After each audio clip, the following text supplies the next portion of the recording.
what today is about is discussing an issue that is rampant throughout America.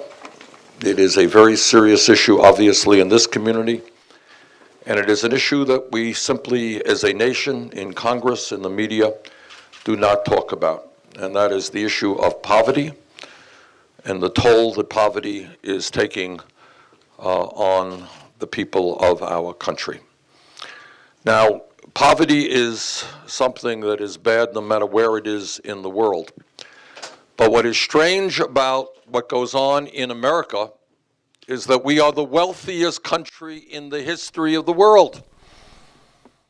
So when you have desperate poverty, whether it's McDowell County or whether it's any place else in this country, whether it's inner cities all over this country, when you have unemployment rates that are very, very high, when you have opiate addiction or heroin addiction rates that are very, very high, when you have large numbers of people who are incarcerated, when you have people who cannot access decent quality health care or mental health treatment, when you have communities that don't even have grocery stores in America or access to bank branches, when you have kids who have no hope and have no opportunity, and when all of this takes place in the wealthiest country in the history of the world, something is fundamentally wrong.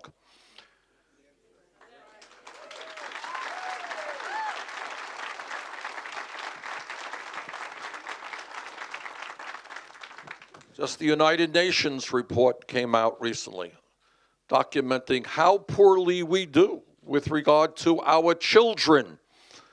In America, we have the highest rate of childhood poverty of almost any major country on earth. About 22% of our kids nationally live in poverty, but obviously in low-income communities, the number is much higher than that.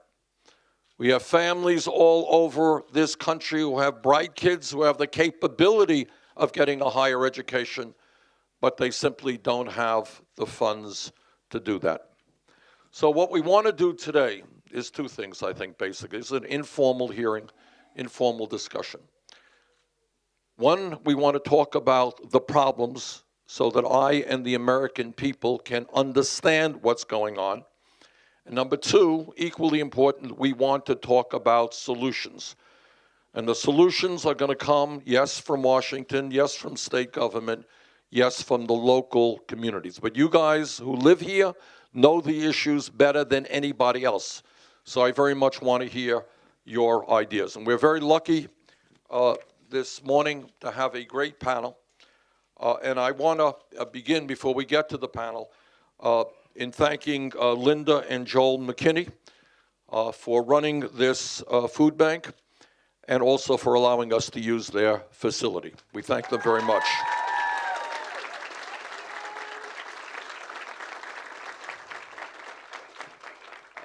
I met Sabrina Schrader, what was it, a couple of years ago, Sabrina? Three? When Sabrina was kind enough to come to Washington, we held a hearing which was called, and I want to get into this issue today, it was called Poverty as a Death Sentence. You remember that? And what it was about, and I'm going to talk about this a little bit more later. You know, when people say poverty, they say, well, you know, it's too bad. If you're poor, you can't buy a big flat screen TV. You can't go out to a fancy restaurant. Too bad you're poor. But everybody here knows that's not really what poverty is about. What poverty is about is dealing with the stress of whether or not your family is going to make it every single week. And I don't know if Sabrina remembers, but I remember there was a doctor there, really very good doctor. And he talked about the physiology of poverty. People know what I mean by that? Physiology of poverty is the stress that your body deals with every day. When you worry about whether the lights stay on or whether you have enough money to put gas in the car to get to work. And if you can't put gas in the car to get to work, you lose your job. And what happens when you lose your job to the rest of your life? People on the edge every single day. Now, people who have money don't understand what that is about. But when you don't have any money, you're fighting for survival every day, and that takes a huge toll on your health. And that is why people in this county are living years less than in other parts of America, because that stress and the pounding away daily, day after day after day of poverty.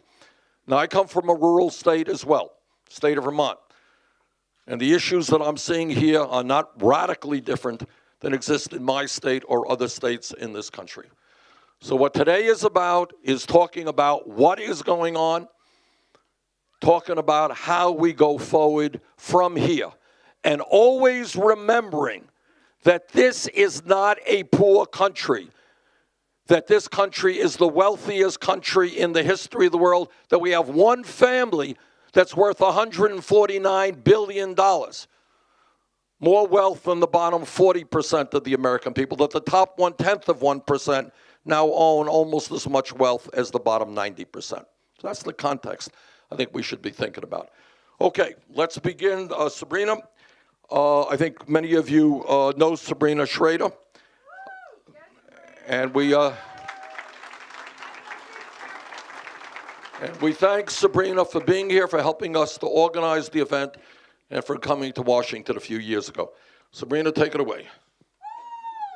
Stand, sit. There you go. Well, I just want to say you all make me very proud. I'm really glad to be here. So, like you said, I'm Sabrina Schrader, and I grew up in Twin Branch Holler. All of my family and I were born into generational poverty, like many of you.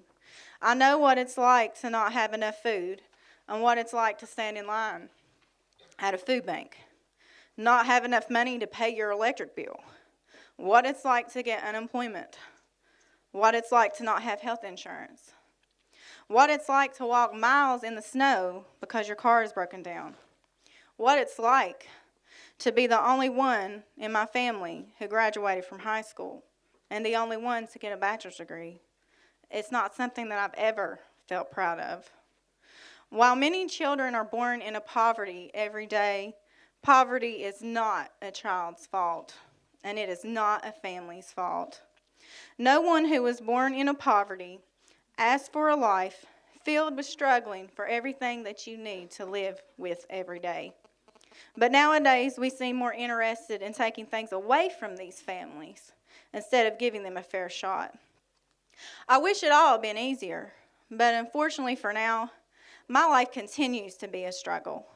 Even though programs and people helped me to get this far, I still have more than $30,000 in college loans and thousands in medical bills. I still don't make enough to pay back my college loans, and it's been 8 years since I've earned my bachelor's degree. I'm still constantly working on solving years of problems that were created beyond my control. Some reasons for the continuation of poverty here are there are no colleges in McDowell County, and there is not a road to connect us with everywhere else. Improving and building new roads like the King Cole Highway will give us access to resources, hospitals, colleges, and each other while creating jobs. Currently, people need immediate medical attention, and they end up dying on the way to the hospital or in a helicopter. And living in poverty every day creates toxic stress. That's the physiology that Senator Sanders was talking about, the physiological problems. Causes more problems like mental illness, addiction, and preventable health issues. We need more health care providers and addiction treatment centers to combat these issues in every county of West Virginia. Some people say poverty is a death sentence, and I have seen many die before their time. I've had several family members, friends, and classmates all die young. Car accidents are common, cancer, and serious medical complications. I was in a horrible car accident when I was in 11th grade, and that wreck left me severely injured, and I had to learn how to walk and talk again. When I was in college, I got meningitis and was given a death sentence once again. Thankfully, I recovered, and I was able to go back to school. For far too long, political and governmental systems have caused and prolonged oppression, and it is time for that to stop. And instead, We need to create prosperity here. We must invest in each other and in ways that will help us thrive instead of dying trying to survive. Poverty is a problem that can be solved, yet it continues, and it's giving our family and friends an early death sentence. My experience of going to Washington, D.C. to share my story led me to realize that I, and all of you, can be political leaders too. Now I'm running for a House of Delegates seat. We can solve problems if we work together in a compassionate way. I'm doing everything within my power to change what's happening in southern West Virginia. I continue to do nonprofit type work, travel around the state and surrounding states, go to conferences, workshops, meetings, learning how to apply for grants and network with other people.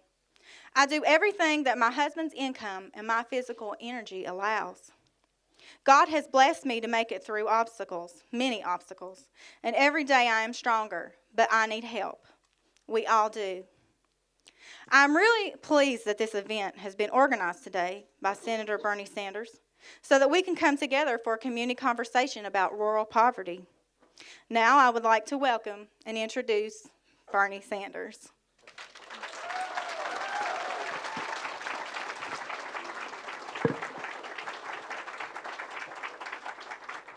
All right, before I chat again, I wanted you to meet probably somebody that many of you know.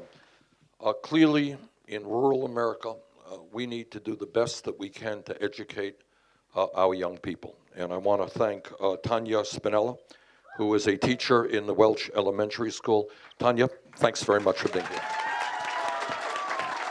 Thank you.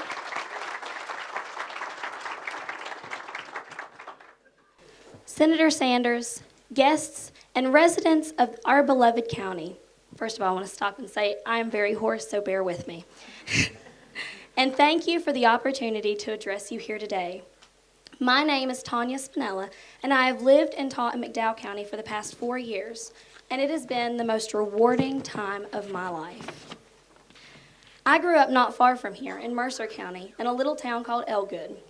My husband and I chose to come to McDowell County, the place where he grew up, after we finished our degrees at Concord University. In truth, we came back because we were both teachers and we knew we wouldn't have a really hard time finding work. I continue to work here, however, because I genuinely fell in love with the people of this great county. The students I've had the pleasure of working with here are, in my very biased opinion, the best students in the whole country, but I'm sure every teacher would say that about her students. But they have an intellect, a drive, and a thirst for knowledge, as many young burgeoning minds across the nation do. Our students, however, have something else. In many cases, they are born into crippling poverty, broken or untraditional family structures, or worse yet, born into families with severe and debilitating drug addictions. But our students have dreams that aren't encumbered by their socioeconomic status. They have dreams of becoming paleontologists and teachers and artists and engineers. Senator Sanders, our students can dream just as big as any in this nation, and thanks to your ideals, students will have the hope of pursuing their dreams through affordable higher education.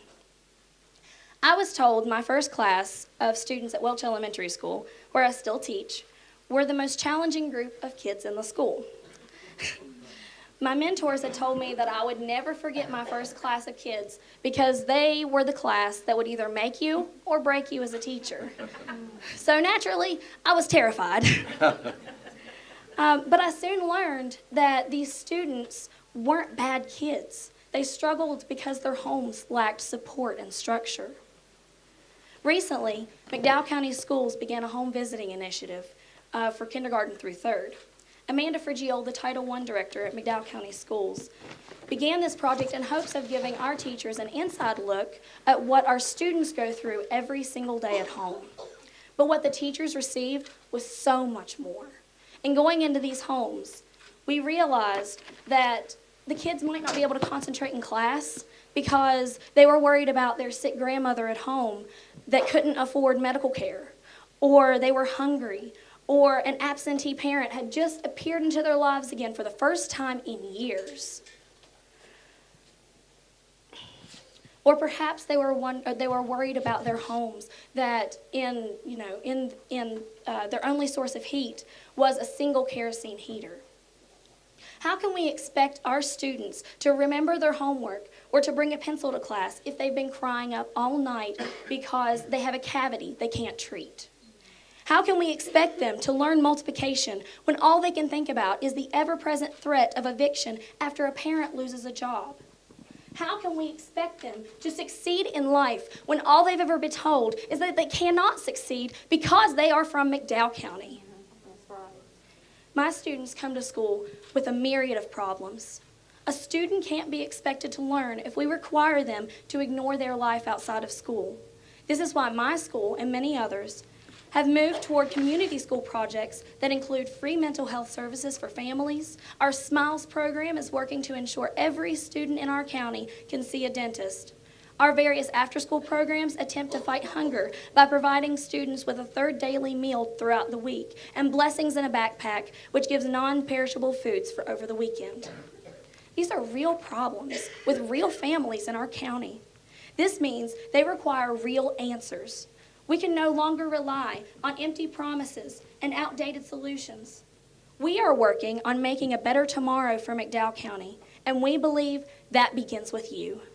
Thank you.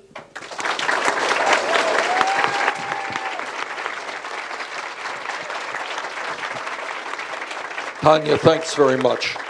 Now I'd like to introduce Sam Pensonk. Do I pronounce that right?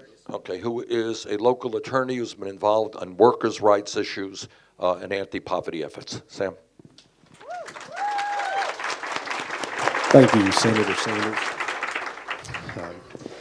I'm also a native West Virginian and first came to work and visit in McDowell County back in 2004, so it's getting to be a little while, but have worked around southern West Virginia. I still have came to work over in Mullins, just over the mountain here, as a through one of the great anti-poverty programs that we have in this country, the Avista program, and worked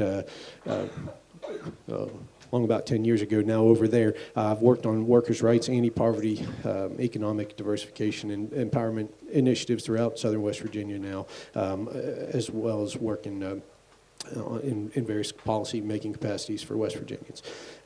And I, as a labor lawyer, my job is to fight for and along with the rights of workers, and that's often coal miners who are fighting for better health and safety conditions at work for their black lung benefits. I do a lot of work representing miners who are struggling to get black lung benefits, and we have excellent resources in part thanks to the federal black lung programs that provide health clinics in Tug Fork, just down the road here in McDowell County, but those clinics, they have a big battle, and so we work with them, and they receive important support from the state and federal levels.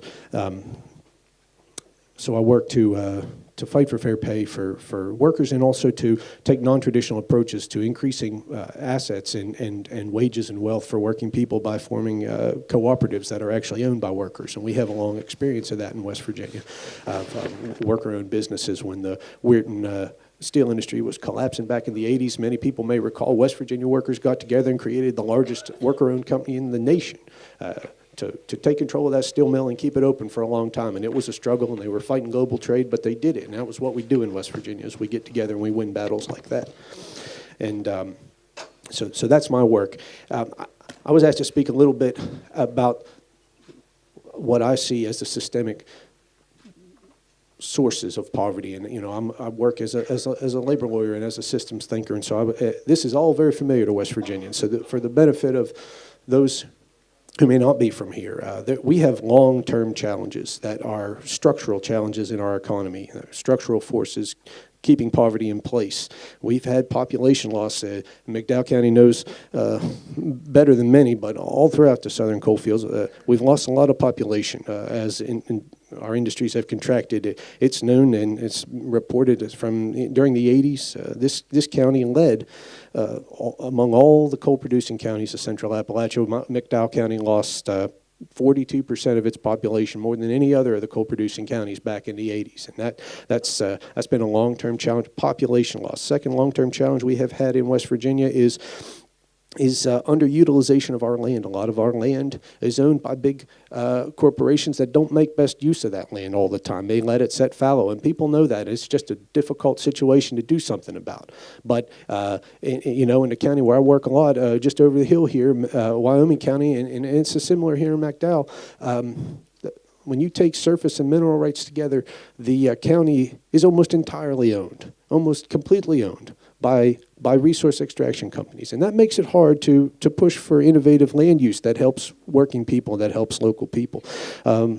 Thirdly, we've had long-term challenge of private and public debt. West Virginia was created with a 50-year obligation to pay off the infrastructure debt of Virginia back in the 1800s. We didn't pay that debt off until the New Deal, and our government's been struggling to keep up ever since.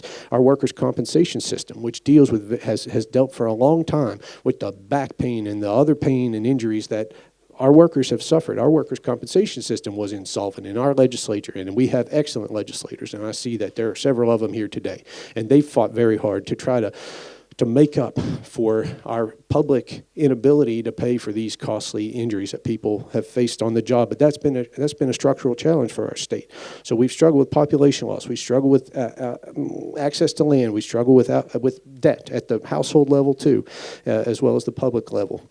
And we've struggled with the decline and the depletion of our resource, and there's a lot of talk about that. But for 20 years, we've understood that a lot of the coal that we have in central Appalachia would be mined out and basically gone by right about this time. The U.S. Bureau of Mines reported back in the early 1990s that after detailed surveys of the geological reserves and estimates about economic productivity over the coming decades, the forecast at that time, back in the 90s, was that our coal reserves would bottom out right about 2015 in counties like Boone and Pike County, Kentucky, and others around our southern West Virginia counties. Very carefully studied, and lo and behold, that's happening now, and it's a big challenge.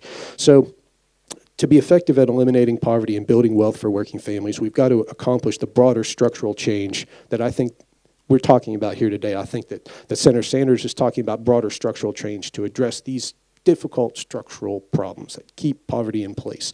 I hope that we can hear from the audience. This is a wealth of knowledge in this room. I know many people have taught me most everything I know about the world. I've learned from many of you and from coal miners and other folks and leaders, community leaders around Wyoming, McDowell. And so I hope we can hear from you about how we can take advantage as communities of these structural reforms that Senator Sanders is talking about to eat away at the root causes of poverty. I'll just name four areas. First, Senator Sanders has brought attention. A lot of people in this room are engaged into growing our regional food systems. That improves our access to land, improves the utilization of land. It's one of our structural challenges. The USDA has a role to play. The Appalachian Regional Commission has a very important role to play in improving access to land in our areas, and a lot of us are partnering with them. Secondly, as to food systems, a particular challenge that we need to lift up in West Virginia. It's not a challenge necessarily right here in McDowell and Wyoming now, but we have a lot of poultry farmers in our state who struggle with unfair, unjust, and unreasonable pricing practices. And there's talk to grow the poultry industry and grow in the agriculture industry. We need to be mindful. The Grain Inspection, Packers, and Stockyards Administration at the federal level prosecutes unfair pricing practices. If we're going to grow the ag industry in West Virginia, it needs to be beneficial for working people, not dirt poor poultry farmers. That's not what we need to create. So first, your campaign is lifting up growth of regional food systems. That's critical. Secondly, building wealth for workers is not just about creating jobs that can be horribly low wage-paying jobs, low benefits. You've spoken about, and a lot of folks here are beginning to work on the issue I mentioned earlier of non-traditional business structures, worker ownership, cooperative ownership. We have a federal rural utilities service at the USDA that is supposed to help create rural utilities, cooperatively and community-owned utilities to better serve our needs without driving our electric bills way through the roof. And that's something I know in my practice as a public interest lawyer, we deal all the time with people who can't pay their utility bills, and state and federal government can partner better on those issues. I would say additionally, democratizing or improving access to capital by growing the nonprofit lending sector and community credit unions, taking back power from From the banks and the bigger lending institutions that don't serve our communities well, the Federal Community Development Financial Institutions Fund has an important role to play in that. So those are some areas where I think we can look for reform. Great. Thank Sam, you. thank you very much.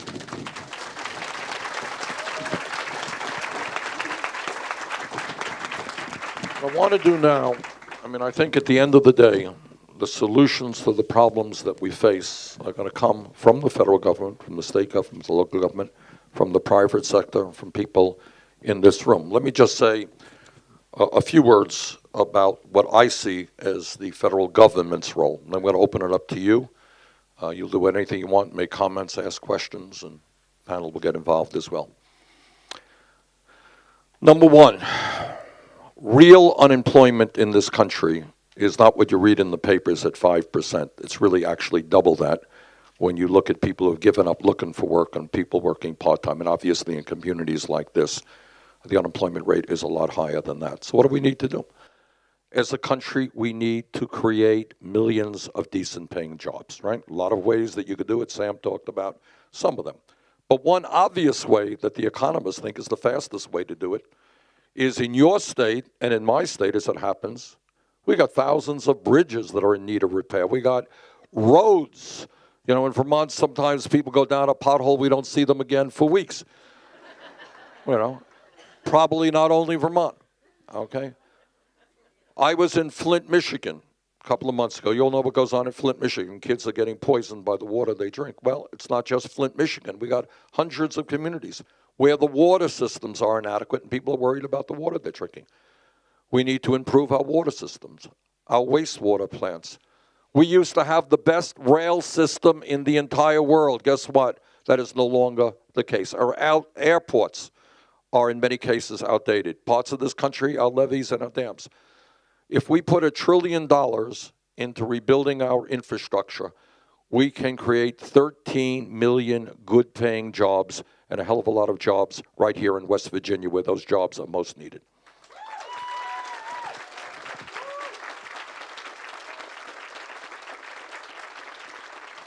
And when you rebuild our infrastructure, we make our country safer, more productive, more efficient. All right, that's number one, creating jobs. Number two, we got millions and millions of people in this country who are working for wages that are absolutely inadequate. So you work 40 or 50 hours a week, and in some cases you're going to be worse off than when you began the week. All right, so let's be clear. The federal minimum wage of $7.25 an hour is a starvation wage. All right, people can't live on it. I believe we got to raise the minimum wage to a living wage so that if you work 40 hours a week, you know what? You're living with a modicum of security and dignity. What does that mean? About $15 an hour. 3, we got a problem in this country that has gone on for a long time based on old-fashioned sexism, in that women today make about 79 cents on the dollar compared to men. Well, I think we got to end that. We need pay equity for women. They deserve 100 cents on the dollar compared to men.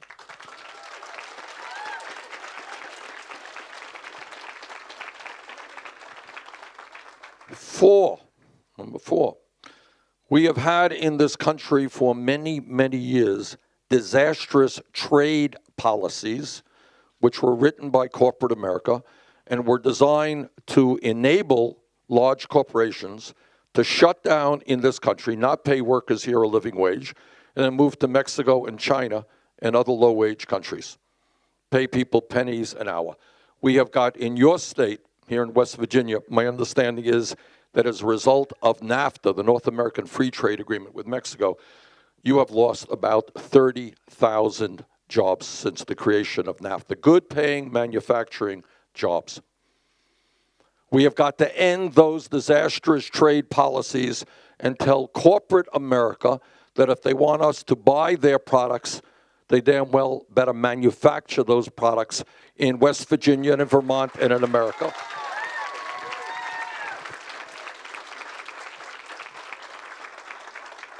In those communities like McDowell County and many others who are transitioning away from coal. These communities need help. It is not the coal miners' fault in terms of what's happening in this world. And we've got legislation that would put $41 billion into helping those miners and other workers in the fossil fuel industry and rebuild those communities that have been hurt by the loss of fossil fuel jobs. 5, what we have got to do is recognize what every other country on earth, major country, industrialized country, is doing. How many countries are there, major industrialized countries in the world, that do not guarantee health care to all people? Anyone know? You got it. There is one country. Jane and I, Jane, stand up. That's my wife, Jane. All right. We live in Burlington, Vermont. We live 50 miles away from the Canadian border. It ain't a big deal. Everybody in Canada, the children, the elderly, the rich, the poor, everybody has health care as a right. They've had it for decades. They spend substantially less per person on health care than we do. I had to take some people from Vermont over the Canadian border 20 or so years ago in order to buy prescription drugs, because the cost of prescription drugs in Canada are far lower than they are in the United States, where we pay by far the highest prices in the world, while the drug companies make excessive profits. So I believe, and I want you all to think what it would mean, not just the McDowell County, but this whole country, if we had health care as a right for all people. All right?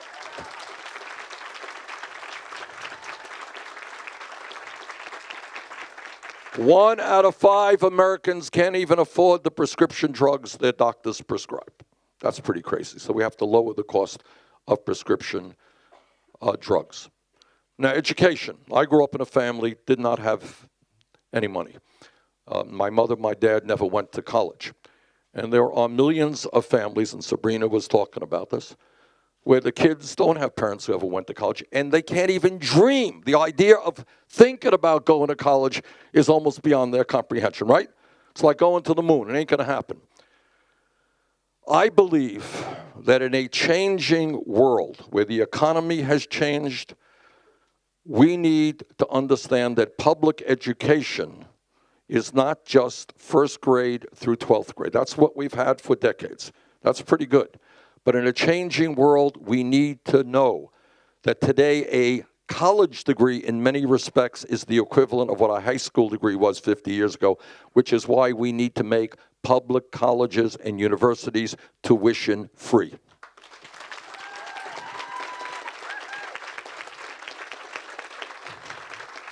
And I don't want anybody to think that this is a radical idea. It's not some big radical idea. It exists in Germany, it exists in Scandinavia, and other countries around the world. It makes sense for the future of our country that we invest in our young people. Sabrina mentioned, what, you're $30,000 in debt from student debt?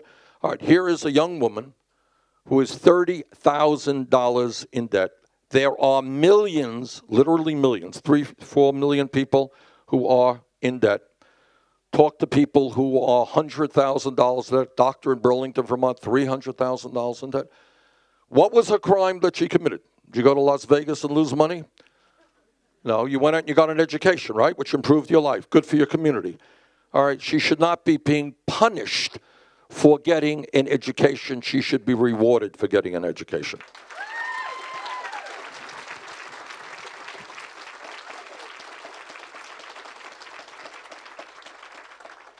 So there is a lot that the federal government can do. I'll give you one other example.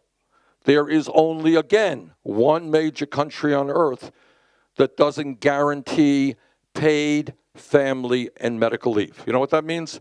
It means right now in West Virginia, in Vermont, you're going to have a low-income woman, working-class woman, giving birth today.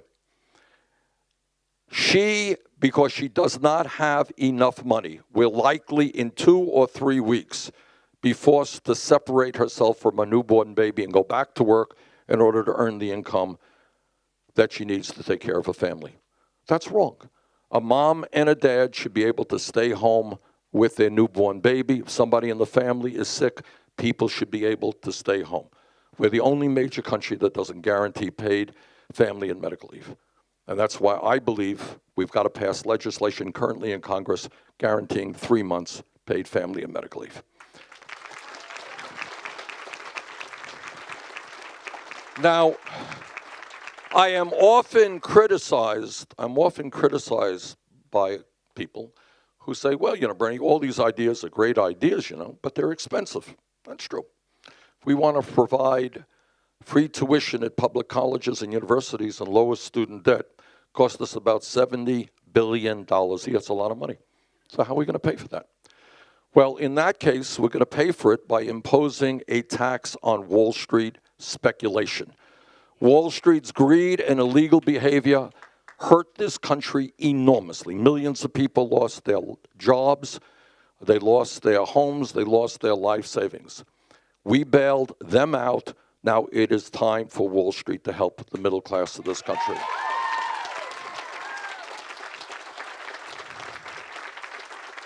And the last point that I want to make gets back to the first point.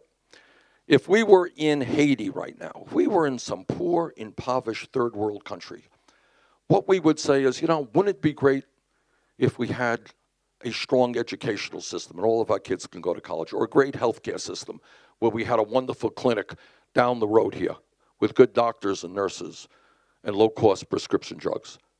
Wouldn't it be great? But in the poor countries, they say, we're poor, we can't afford it. Major point that I want to make to everybody here.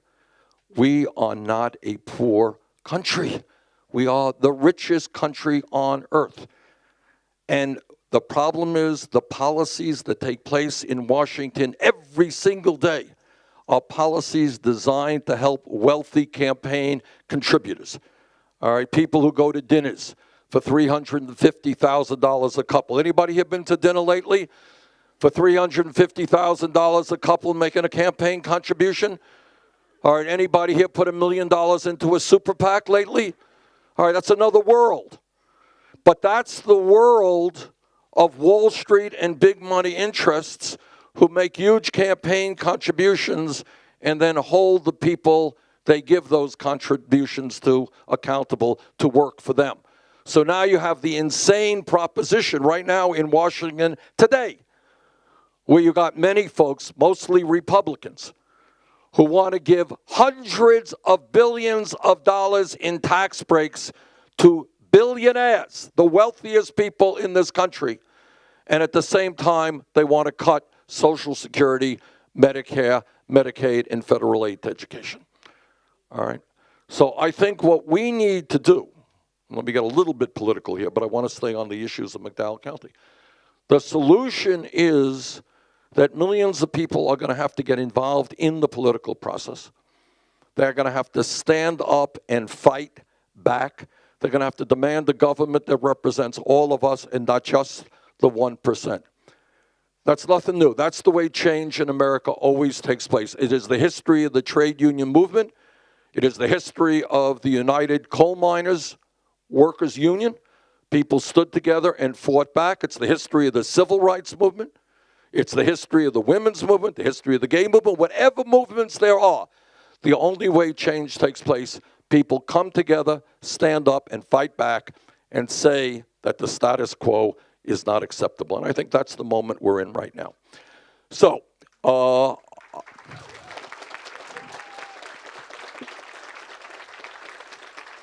I just want to thank all of you for being here, and I want to open it up to questions and comments. And if you got really, really hard questions, direct them to the people behind me. But I'll try to do what I want. Okay, please just be loud, stand up, be loud. Oh, we got some mics. Okay, you don't have to be. There's one mic. We got two mics. Okay, all right. Who's ready to break the ice and be the first? We got a young man right here. Just stand up and give us your name. You can hold the mic yourself. Yeah. My name's Jackson Beria. Thank you, Bernie. I'm from Mercer County, the county over. I appreciate you visiting our state, campaigning in our state. I saw you in Huntington a few weeks ago. And I was wondering how you see yourself maybe in a future presidential spot, how you see yourself helping West Virginia, and how you see yourself bringing industry to West Virginia. Good. All right, I think The first thing we need to do is we are going to target federal resources and federal contracts to those communities that need it the most. And my strong guess is that McDowell County is one of those counties that need it the most. All right? So when we talk about national priorities, it is not to make the rich richer. It is to eliminate poverty and provide decent paying jobs for those people who need it. Now, I can't sit there alone and say this is what McDowell County needs. You know those issues. That's what I want to talk today. And Sam raised a few ideas in terms of agriculture, et cetera, about where we can go. But that is the first promise. Changing our national priorities. For example, in my view, we should not be spending trillions of dollars on a war like the war in Iraq that we never should have gotten into.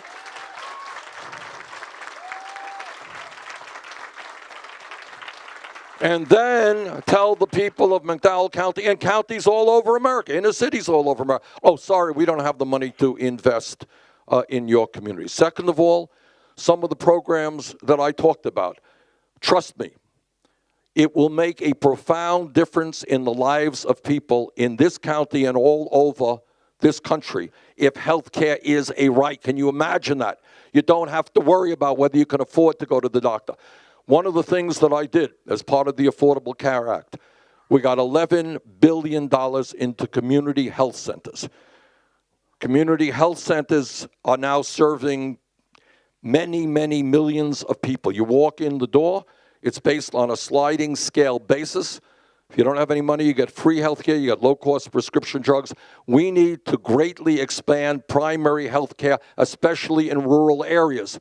People should be able to get to a doctor when they need to get to a doctor. That will happen. If we pass a national health care program like a Medicare for all, it will have a profound impact. What do you think? And Linda might want to comment on this. If your kids know that if they study hard and they do well in school, that they will be able to go to college, because we're going to have free tuition at public colleges and universities. Will that play a role in their lives, do you think? Absolutely. Thank you. I believe that it will allow them to dream bigger than they have ever dreamed. The kids in this county, Ms. Schrader kind of touched on that and everything, that, the kids in this county think that that's a far-off dream. And I've seen it. These kids, when they grow up, some of them say that they want to work at Walmart just like Mom. But I think that if they have that option, if they know that they're not going to go thousands and thousands and thousands of dollars in debt for an education, then we might be able to produce, the next Einstein or the next president of the United States from McDowell County. Right. That's absolutely right. So those are the few of the things that we can do. But again, I want to say, not just for here, but for all over the country, it's going to be the local people who know their communities best. But it is obligatory, in my view, that when we have so much income and wealth inequality, that the federal government has got to change that and get that resources to local communities so they can begin creating the jobs and the opportunities that we need. Okay, other questions or comments? Well, why don't we go from side to side? Yeah, why don't you got a gentleman right there? Yeah. Or yes, I'm ma'am. a lady. I know, there was somebody behind you, I know that. Sorry. All right. My name is Beth Sizemore, and I'm also from a neighboring county, and I'm the executive director of a really small nonprofit. And the focus of our services, it's called Reach Family Resource Center. And we have a lot of prevention services. We have a truancy diversion program, an after-school program, and a home visiting program for new parents to kind of intensive home visiting. Great. And I think they are all, like I said, prevention programs to get kids off to a good start. And I think in general in this country, we say, oh, children are our greatest resource and they're our future. And then when it comes time to balance the budget, that's who gets hit. And so I guess I'm just listening to the things that people have said today. I know that we have a lot of struggles with our infrastructure and creating jobs, but I would argue that serving kids and getting them off to a good start is really the solution to a lot of that stuff. That if our kids hit the ground running when they hit school and they can read at grade level, then we're going to prevent substance abuse and delinquency and crime and everything that our country is plagued with now. So my question is, if you had to prioritize children and children's services, where would they be? Beth, thank you very much for your question and your comments. As I just early mentioned, there's just a United Nations report that came out that shows that we are disgraceful in terms of how we deal with our kids. 22% of the children in this country are living in poverty. And I would tell you that if our children are the future of this country, as they are, we have got to radically change our national priorities and give them the care and the hope and the help that they need right now. Now, let me just give you an example. I like people jump up, okay? Start off. We start off, a woman is pregnant, okay? Right now, there are efforts to cut the very, very good program, the WIC program. Now, WIC has been successful. It says if you are pregnant, you need good nutrition. Your baby needs good nutrition. We have got to expand that program, not cut that. We got to make sure there are communities in this country where infant mortality is far, far too high, all right? So starting even at pregnancy, we've got to make sure that pregnant women get the health care that they need and their newborn babies get it. Then you go to another issue. Tell me about this. I can tell you, in my own state, we're a middle-class family. Our daughter is middle class. 2 kids struggling to find quality, affordable child care. That an issue here? All right, so here's the reality. Mom goes to work. This is modern America, right? Mom goes to work. Dad goes to work. Well, you got 2 kids. You got a kid 3 years of age, kid 5 years of age, or 4 years of age. Can you find good quality, affordable child care? In most parts of America, you can't. And if you find a good quality of child care, it can cost you, depending on where you live, $20,000 a year or more. Well, how do you afford $20,000 a year for child care when you're making $25,000 or $30,000 a year? That's pretty crazy. So to answer your question, and you're absolutely right, in terms of investing in prevention rather than investing in the aftermath when we don't have good prevention, what do? All right, so kids go to school already 2 years behind when they walk into the 1st grade. Does that make any sense? It doesn't. We can create millions of good-paying jobs having well-trained, adequately paid, respected child care providers, right? Now, you do that. We put money into public schools. We take pride in teachers like Linda. All right, I know West Virginia is a big basketball state and a football. Pardon me? Tanya, I'm sorry. Oh, I'm sorry. Linda, I'm sorry. Well, we still take pride in Tanya, all right. But these are the heroines and the heroes of America. All right, I suspect, I could be wrong, you're probably not making a whole lot of money on that job, right? No, not very much. Okay, all right. But we need to tell our young people that teaching is a noble and important profession. And we provide the kinds of funding at the federal, state, and local level. That's investing in the future. I talked about making public colleges and universities tuition-free. Here is another example. I don't want somebody, and I know this is a problem, and I'd like people to talk to this problem. Nationally, we have more people in jail than any other country on earth. You all know that? The richest country in the history of the world, but somehow or another, we have more people in jail, 2.2 million people a year. You know what we spend locking up fellow Americans? $80 billion a year at the local, state, and federal level, locking up 2.2 million Americans. That gets exactly to Beth's point. So you got a kid who goes to the 1st grade 2 years behind. As Tanya was saying, these are kids who may come from homes where it's cold in the wintertime. They may not have enough food. They're going to struggle with education. And then what happens when they're in the 10th grade? They're going to drop out of school, right? Well, you know what? You drop out of school, your future is not all that great. So maybe you start dealing drugs. Then you get yourself in trouble. In my view, We are spending $80 billion a year locking people up. Maybe we take a good chunk of that and invest it in prevention, in jobs and education for those kids.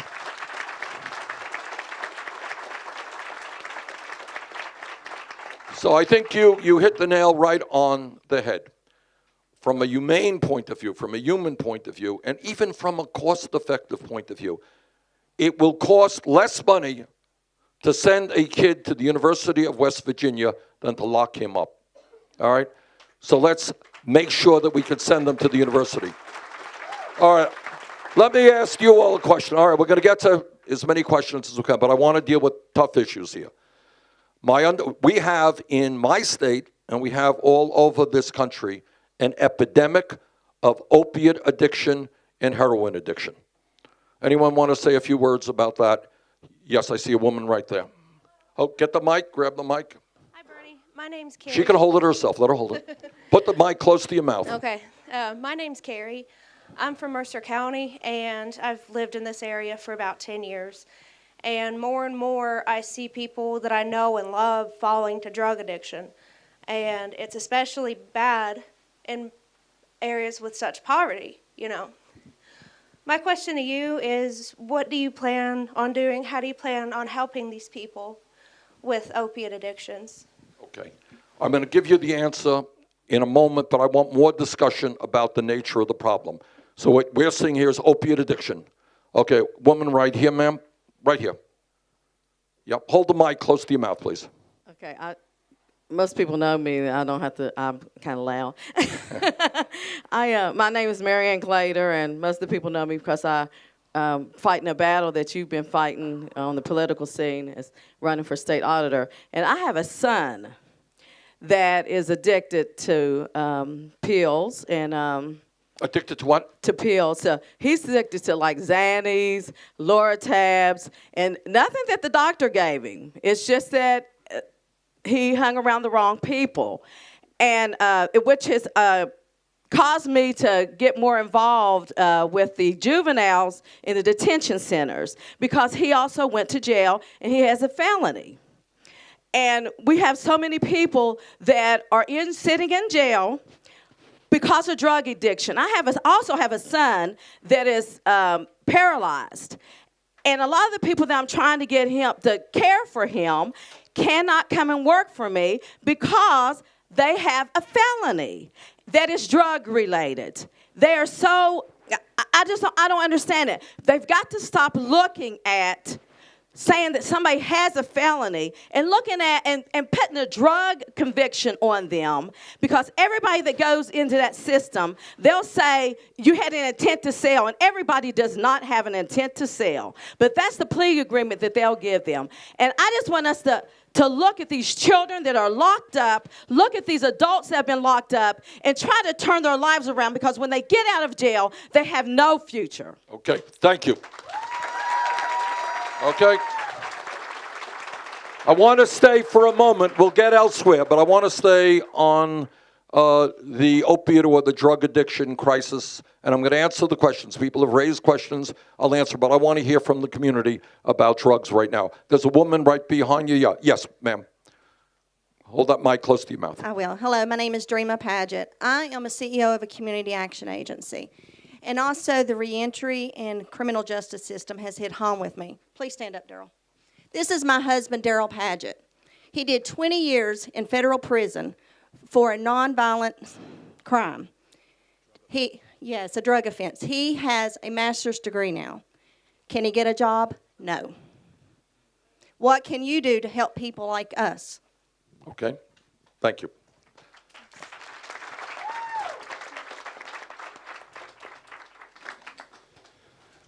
Good day, Senators. My name is Rocky C. I'm from War, West Virginia, which is just right across the mountain right here in McDowell County.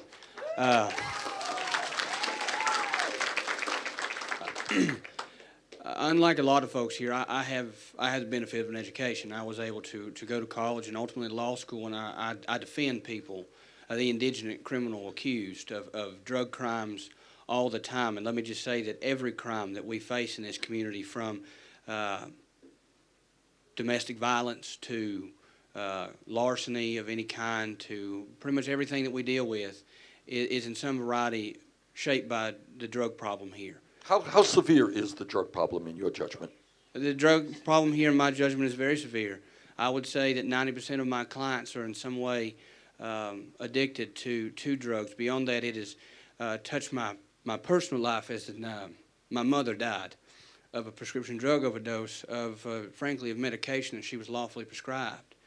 So I see it as a professional, and I have seen it in my childhood. And so I suppose my question to you, Senator, is this, is that poverty is certainly an issue here, but it seems to me as a person who lives and works here that the drug crisis fuels the poverty here because people have an addiction. And let's be serious about something for just a moment. Addiction is a disease. It is not a crime. But because people are afflicted with the disease of addiction, it prevents them from being able to find good work. It prevents them from being able to provide for the families. And it seems to be a continuing cycle of blood. Right. So that when one person's parent is affected by that, it makes it more likely that they themselves will become addicts, that they would themselves become felons, and thereby unable to contribute to their community in a positive way. And it seems to me that I'm only 30 years old, but during my entire lifetime, it seems that the people that I went to school with became their parents, and now their children are falling into those same cycles. And it's not necessarily by any fault of their own. It is because they are sort of swallowed by a system, an awful system that's so much bigger than they are. And so I suppose my question is simply this, is what can Bernie Sanders as president do for those poor folks? Okay. Thank you very much for your statement. All right, I want to stay on it, and I'll try my best in a moment after we hear more to answer all of the questions. I think we have, what do we got, a woman right there? Yeah, give her the mic. Hold that mic close to your mouth, please. Hello, Senator Sanders. My name is Rebecca Hicks, and I'm from right here in McDowell County.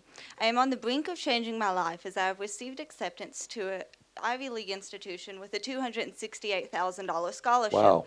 However,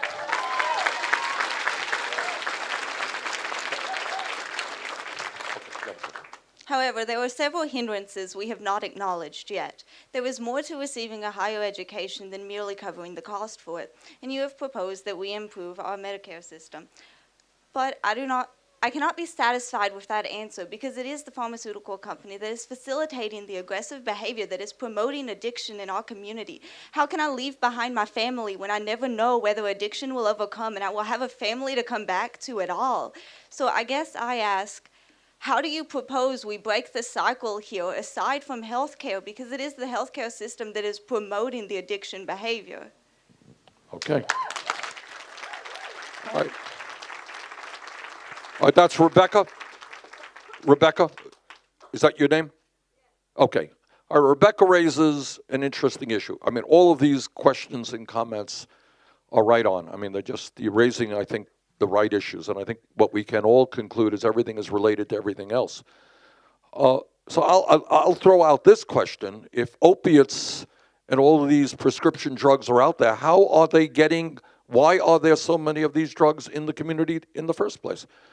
All right, I understand if I injure my back, I want some medicine, that's fine to take care of my needs, but how come, is that a problem that just a lot of these pills are floating all over this community? Okay, who wants to speak to that issue? Ma'am, let's get this woman a mic right here.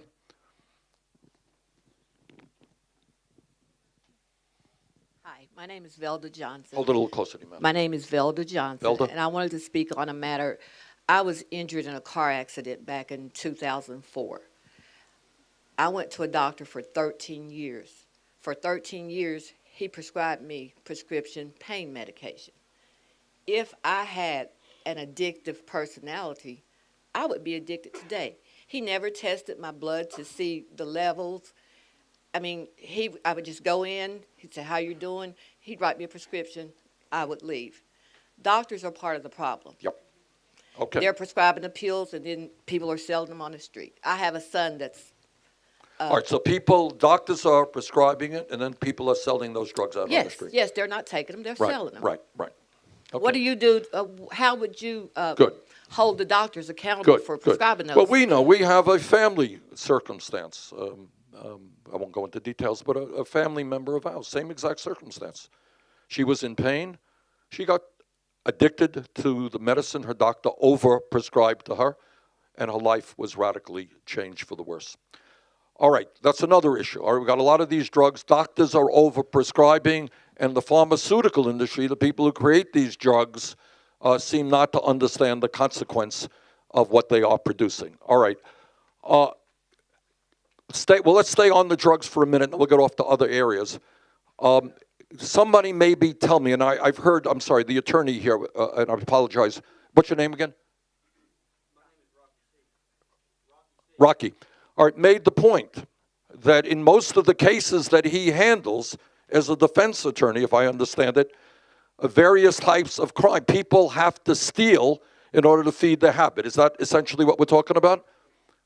Yes, Senator, it is. Okay, so where you have, just give you, I was in Philadelphia, I was in Baltimore, Maryland in just a couple of weeks ago.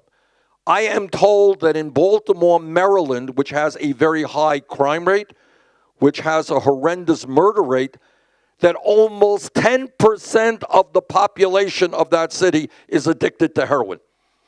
So in other words, what you're talking about, everything is related to everybody else. You're not going to get a handle on the crime problem unless you get a handle on the drug problem. All right? You're not going to get a handle on the drug problem, I think, unless we deal with some economic issues and we deal with the despair and the hopelessness that a lot of people are feeling. You know? So parents and teachers got a shot at it if we can say to kids, look, you got an educational opportunity, there are great jobs out there, there's a great life out there for you if you do A, B, and C and stay in school. But when you don't have that hope and that opportunity, then I think drugs and an immediate fix at a high becomes a more appealing alternative. All right, let's stay on drugs for a few more minutes, and then we'll get to other subjects. Yes, ma'am, right here. Stand up. You've got a mic coming to you. Just turn around and face the folks. I hate talking on the mic. Anyways, I was embarrassed to talk at first because I am Sabrina Schrader's sister. So it's really embarrassing because I'm not involved in things she is. I actually was pretty smart as a teenager. We both went to different high schools. We both was involved in Upward Bound program and a bunch of other programs. I made good grades. I was involved in sports. Well, I got on drugs not by a doctor. It was by kids that we were hanging around, and they wasn't getting it by doctors either. There's a lot of people, you know, that are drug dealers that brings it out of state. They go pick it up and bring it out, you know, and you just try it. You don't know what it's going to do to you.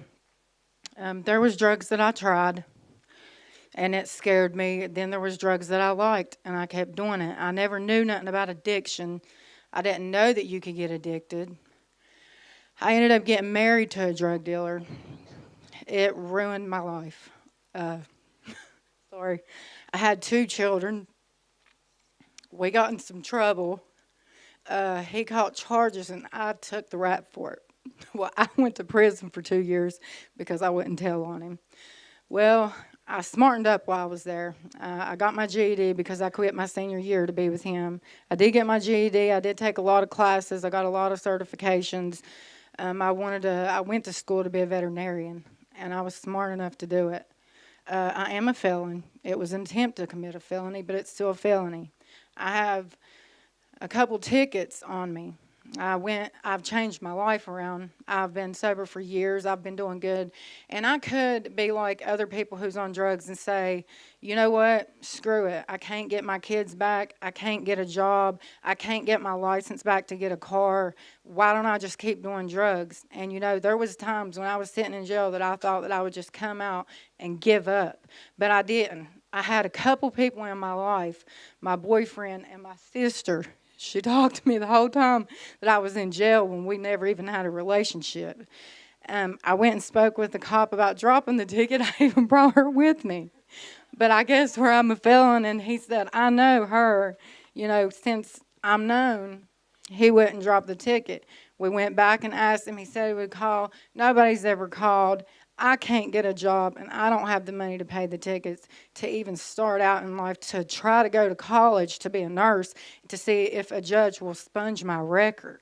So what is it about, how do you get second chances to trying to turn your life around? And it is hard not to turn back to everybody putting things in your face. I say to myself, I have no friends whatsoever, because I'm scared I'm going to fall back into that world. If I had a job, or if I had things that I could do, places you could go, it would be a lot easier.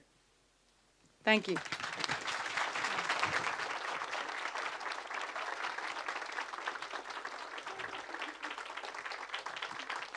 All right, that's not easy to say publicly. Thank you very much for your courage. All right, further, there's a gentleman way over there, sir. Yeah, right there. Yes, stand up, please. Okay, we get that gentleman the mic, please. Good afternoon, Senator. My name is Anthony Woodyard. I am a graduate of Concord University, a state school here in West Virginia. I'm a resident of Virginia, and I'm honored to be here today. I am an adjunct professor of pharmacy technician studies and worked for more than half a decade as a pharmacy technician while working on my undergraduate degree. And I guess one of my first questions is, where do prescription drugs come from? They come from a licensed prescriber who is licensed by that state board of medicine or nursing, if it's a nurse practitioner.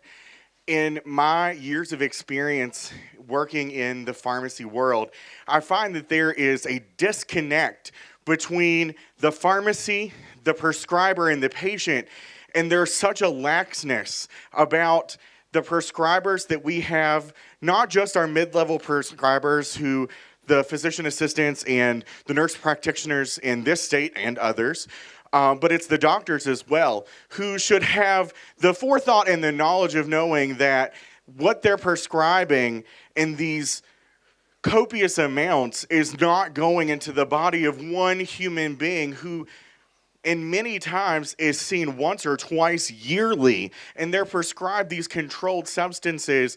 And an angry patient comes into the pharmacy and says, "Where's my prescription?" And I have no idea. The doctor didn't call it in. My mind reader's not working today. I don't know where it is. Well, call the doctor. It's your job.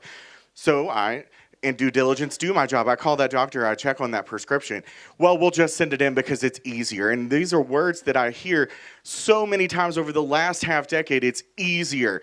I don't want easy from our practitioners. We need more stringent policies and laws on our state boards of medicine and pharmacy to ensure that our practitioners are being more conscientious and more cautious in their prescribing to keep these drugs, these prescription drugs that are used as currency, off the streets. That's where we need to start, Senator. Okay, I agree.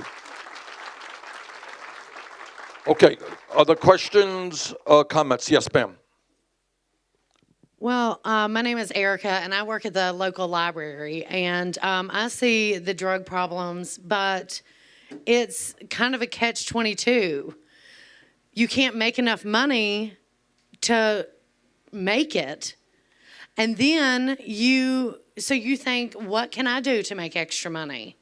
Well, the only thing around here is to sell drugs. And then if you can't do that, then why not just give up and start doing them? If you can't make a living and you struggle every day, and like you said before, the stress is, it's unbearable. Living in poverty, and we don't have anything else.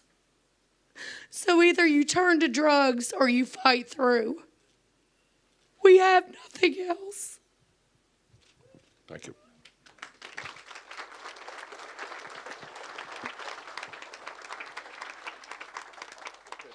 Let's go to this side. You got a gentleman, yeah, right there standing near the boxes. Yeah, my name is Joe. Hold that mic closer. Yeah. My name is Joe McClung. I'm from Rich Creek, Virginia, and retired off the railroad. And I'd like to remind you that your husband of your competitor tried to raid railroad retirement in 1993 and cut my pension in half. But what I want to talk about is jobs. And this concerns you. when people get the grant, let's say a water line project. This happened in West Virginia, I think Clarksburg, and they wanted money to build a new water system, and so they applied. Had some grant money come along. They applied for it, and they got an estimate from the government of some outrageous price. The city asked, "Where are you going to spend all this money?" And the first thing was in there was, well, you got to build a building for the federal people. Then you got to put bids out where contractors from California could come in and bring all their workers in and build this thing. And the city said, look here, we don't want another building we got to pay light bill on. Right. And we want to employ people here who are out of a job and they said, and anyway, that city, they told the government, the Fed, people you work for, to take your money and stick it. Yep. And they hired a private contractor to build the water system in, pay for it a lot cheaper, and they did it. And they hired people. And the reason why they wanted to hire local people was because, you know, the water line would have to be worked on years down the road, so they want to have people who is knowledgeable where the water lines are and everything else, but they can't do it because federal regulation says you got to put out bids for somebody in California to come in and build a thing and not hire a soul unless it's a flagman or something. And I think some of the problems why you have unemployment here and people can't find a job is because some of the federal laws restricts it. Well, Joe, I thank you, and I agree with you. I'll give you an example in my own state, in a very rural, low-income part of my state, exactly the same thing. They wanted to build, I think it was a bridge or some sidewalks, and by the time this little town went through all the bureaucracy, they said to the feds, thank you very much, keep the money, we'll invest locally, because it was so complicated and so much more. You know, it was like building the George Washington Bridge, you know, for a small project. So I think, but what I also want to say, and we should not kid ourselves, is we are not investing anywhere near what we should in our infrastructure. All right? We got all over this country, whether it is water systems or wastewater plants or roads or bridges, they are crumbling. And we need to invest appropriately. But your point is we need to make sure that that investment is cost effective, that we're not spending 3 times more than we should, and that we're putting people to work who need those jobs the most. Local people, yes, right. Right, well, yeah, all right, let's, all right, I want to stay on drugs just for a minute more, then we'll go to anything else people want to go to. I see a woman way in the back there. Ma'am? Yes. Good afternoon, Senator Sanders. My name is Jo Davis. I'm a midwife, and I serve all of southern West Virginia. I work in the homes with families, and I have some numbers that you may or may not be familiar with. You mentioned in the beginning that the United States, America, is the wealthiest nation in the world. We are 40th worldwide for maternal mortality and 39th worldwide for infant mortality. We have a 33% C-section rate in this country, which means 1 in 3 women who go into the hospital to have a baby will have their baby surgically. The World Health Organization says a good number is 15%. I believe that all of this is due 100% to our for-profit healthcare system. And that feeds back into the drug system where we have families who do go to the doctor, they want to go to the doctor, they have insurance, they go to the doctor, they pay their $30, they see their doctor for 5 minutes, and they walk out of there with a prescription. And that is why we have a drug problem, and that is why we have a health crisis in this country with diabetes, heart disease, cancer, because all we want to do all day long is throw pills at it. I know that every single person in this room wants to be healthy, and we need a system by which people can learn to be healthy and not take pills. Thank you. All right. That leads me to another issue, and that is an issue that, you know, I've worked on very, very hard, is, all right, I live in McDowell County, I get sick, do I have access to decent health care? No. Who wants to talk about that for a moment? Yes, sir. Can we get a mic up here for this gentleman? Okay, here it's coming.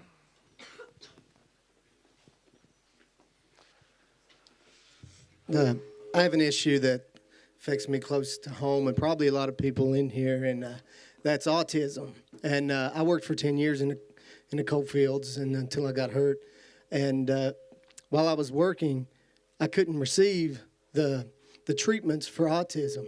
A session of therapy would cost $100, and I made decent money, but I didn't make that kind of money. And I'm hoping that with the single-payer health care that we will be able to involve autism into Absolutely. that. And that I have to drive my kid to school for a special needs class. He's high functioning, but I have to drive him 20 miles to another school that has a special teacher for him. And I'm sure that if the teaching jobs paid more, that we would have more people in that field, and I could let him get on the bus and go to his class. Yes, absolutely. Thank you. All right. You know, this is an issue. I'm sorry, your first name is? Jacob? Jason. All right, Jason raises this issue again. We don't talk a whole lot about autism. My God, it is a huge problem all over this country. And do we have the capabilities? Do we have the special ed teachers now that we need to be able to deal with these kids? No, we don't. Okay, all right, go any place you want. Any issues on people's minds? A woman right here, ma'am? Yes, stand up. We got our mic. My name is Tiffany Jones. Welcome, Senator Sanders. Sorry, your first name is? Tiffany Jones. Tiffany. Yes. How can we reform education at the national level to guarantee that every child gets a 21st century education? One of the challenges that we face here in West Virginia is that, and I know there's going to be some politicians that disagree, but I'm just going to be honest, we're 50th in teacher pay. We average in our principal and our superintendent salaries, which are decent to more than decent pay, to come up with our teacher average. So it looks inflated, but our classroom teachers are actually making probably less money than anyone else across the country. What is a starting teacher? If I want to start teaching in West Virginia, what do I make? $32,000. $32,000. Okay, and I've been at it for almost 20 years and don't even make 50. So, you know, it's very frustrating to preach to children how education gives you opportunity and avenues when they're kind of sitting there looking at you as a 50th in teacher pay saying, why are you still here? Look, you know, again, I don't want to be too political this morning, but, you know, what our campaign is called is a political revolution. And part of that revolution, I mean, it's a broad... What it means is we say to the young people all over this country, we need great teachers out there. We need motivated teachers. We need teachers who love kids, who are going to dedicate their lives to the kids. That is a profession that should be respected, okay? And that is, we need the best trained, best educated. We want the brightest. I don't want to say, well, I can make a whole lot of money going on Wall Street or doing this or doing that. Oh, but teaching, you know, that's just for, you know, people didn't do well in school. That's nonsense. She is doing the most important work in America, and she deserves to have the recognition and the respect and the remuneration that teachers deserve. So this is a revolution. Now, I know this is big football country and basketball country. We all love the basketball players and the football players. You know what? Her work is more important than that. All right? And we got to change that attitude. And I'll tell you where it becomes... You know, this is not just rhetoric, all right? We used to have, as a nation, the best educated workforce in the world. We used to have a higher percentage of people graduating college than other nations. That is no longer the case for a lot of reasons. And it's no great secret that all over this country we have public schools that are failing, pay is inadequate, and we're not bringing people into the schools where we need them the most. Her job is a hard job, you know, dealing with kids who are struggling, and she has to get up every morning and do her best. Not an easy job.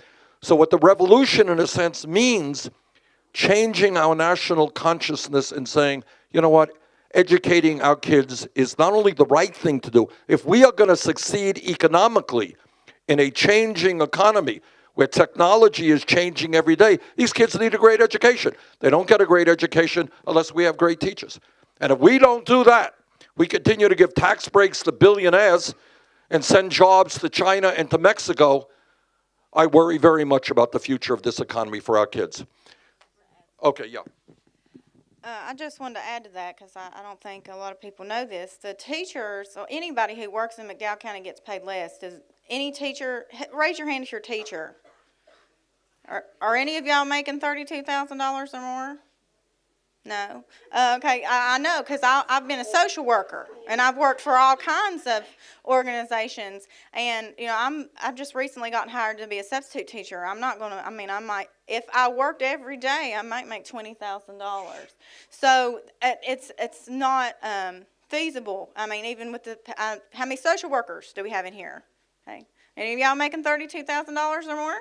Okay, I didn't think so. So I just wanted to point that out. And in McDowell County, people make a lot less than the starting positions in Mercer County, and it's the same positions, and they're requiring us to get like master's degrees for a $20,000 job and have 5 years of experience. I mean, like with the way these hiring practices are set up, I mean, you can't even apply for a job because if you don't fit the qualifications, you're not eligible. So that's another issue. All right, let me just reiterate, you know, in a sense, it's a broad answer to almost every issue that has come up, and that is the need to change our national priorities. The need to say it is more important for the kids in my city, in Burlington, Vermont, or here in McDowell County to get a good education than it is to give tax breaks to billionaires. That's all. Now, the billionaires may not be happy, with that answer. But the truth is we do not survive economically as a country if they get it all, and they are getting it all. 58% of all new income in America today, 58% is going to the top 1%. Okay, and then you got teachers here making $25,000 a year, right? Okay, if that. Okay, let's take some more. All right, okay, whoops. All right, you know, this is exactly the kind of meetings that I love, but my wife tells me that we got a lot of other places to go to today, and I can't be late. I was late getting here, and I'll be late going there. All right, let me just say this. I apologize. I really wish. Well, I love you too.